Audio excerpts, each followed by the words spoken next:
how do you look at sort of salaries, right? Because another challenge that I personally have had, especially in like the video editing / creative space, right, is that a lot of people are really young, right? Especially after COVID and this comeuppance of like AVTV and a lot of these creators having these courses. The market is flooded with so much creative talent, and I find often a lot of it is very entitled. They're like, no, if I'm not getting like 1 lakh, 1.5 lakhs a month, then like it's not.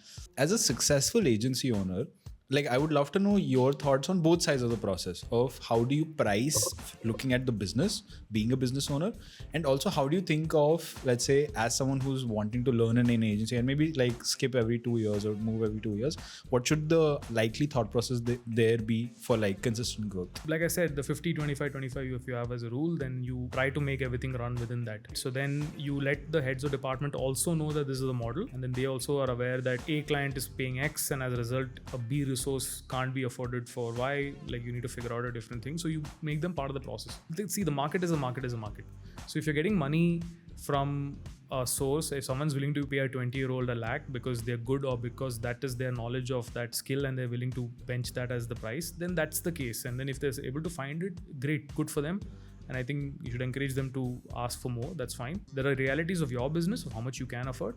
And then you should also be very clear that this is our sort of capability, and then speak to more people till you find a right fit. Which is why I said sometimes you need to hire for 7,500 profiles or look at least that many CVs till you find somebody, because it sometimes does take that time, right? What you should do is be clear of your business model.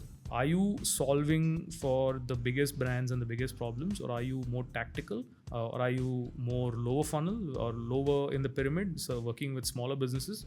You will need to reverse engineer your retainers or your commercials or your project fees and work backwards with the type of talent you're going to work with. That's very important. Right. So if you have resources that are solving very, very large award-winning type of work, but then your clients are all your smaller guys, it's not going to work, right? So you need to be clear about that, and I think that is on the founder to figure where how much you're in and how much you're out is.